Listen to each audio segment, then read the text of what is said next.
ស្ដាប់ដូចតទៅនេះតំណាងពណ៌នេះអំពីសត្វកណ្ដុរមួយដែលមានចិត្តលោភលន់ខ្លាំងនិងមិនចេះស្កប់ស្កល់នឹងអ្វីដែលខ្លួនមាននៅថ្ងៃមួយដោយសារតែភាពឃ្លានខ្លាំងវាបានដើររកចំណីគ្រប់ទីរហូតប្រទះឃើញកញ្ជើមួយដែលមានពោពេញ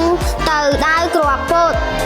ស្ងួតល្អមានក្លិនឈ្ងុយគួរឲ្យចង់ស៊ីទោះបីជាកញ្ជើនោះ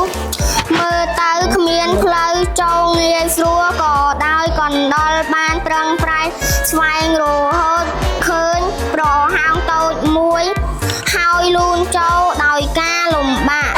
នៅពេលចូលទៅដល់ក្នុងកញ្ជើវាមានក្តីសប្បាយរីករាយយ៉ាងខ្លាំងហើយចាប់ផ្ដើមស៊ីពោតដោយមិនគិតដោយមិនបងអង្គពេលឡើយវាស៊ីដោយមិនគិតពីផងវិបាកទោះបីជាឆ្អែតហើយក៏នៅតែបន្តស៊ីទៀតព្រោះចិត្តលោភលន់ធ្វើឲ្យវាចង់ទទួលបានអ្វីឲ្យច្រើនជាងគេជាបន្តបន្ទាប់ពោះរបស់វាបានប៉ោងធំរហូតมันអាចលូនចេញតាមប្រហោងតូចដែលហើយវាចូលមកបានវិញនៅពេលដឹងថាខ្លួនជាប់គាំងវាបានប្រឹងប្រែងរកចេញយ៉ាងខ្លាំងប៉ុន្តែมันអាចធ្វើបានហើយវាចាប់ដើមភ័យខ្លាចសោកស្ដាយនឹងយំដោយអស់សង្ឃឹមខណៈនោះសត្វទន្សាយមួយបានដើរឆ្លងកាត់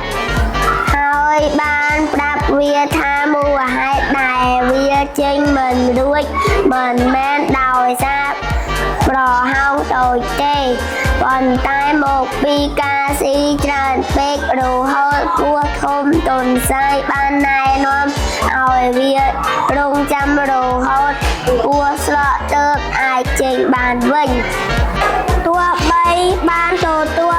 ដំបូងមានល្អក៏ដោយកណ្ដុរមិនអាចគ្រប់គ្រងចិត្តលោភលន់របស់ខ្លួនបានឡើយនៅពេលឃើញពោលម្ដងទៀតវាក៏ភ្លេចទុកបារម្ភទាំងអស់ហើយបន្តហ្វីរហូតពោះប៉ោងជាថ្មីជាអកុសលខណៈពេលវាកំពុងតិចរាយនឹងអាហារនោះម្ចាស់ផ្ទះបានមកដល់នឹងឆ្មាដែរទៅជាមួយក៏បានឃើញកណ្ដុរនៅក្នុងកញ្ជើហើយចាប់វាធ្វើជាចំណីបាត់ទៅរឿងនេះបង្ហាញយ៉ាងច្បាស់ថាការលោភលន់ធួប្រមាណនិងការមិនចេះអត់ធ្មត់នឹងមិនត្រឹមតែមិននាំមកនៅ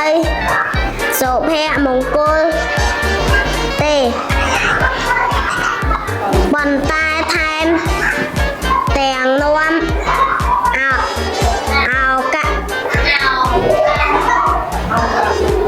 ឲ្យបាត់បង់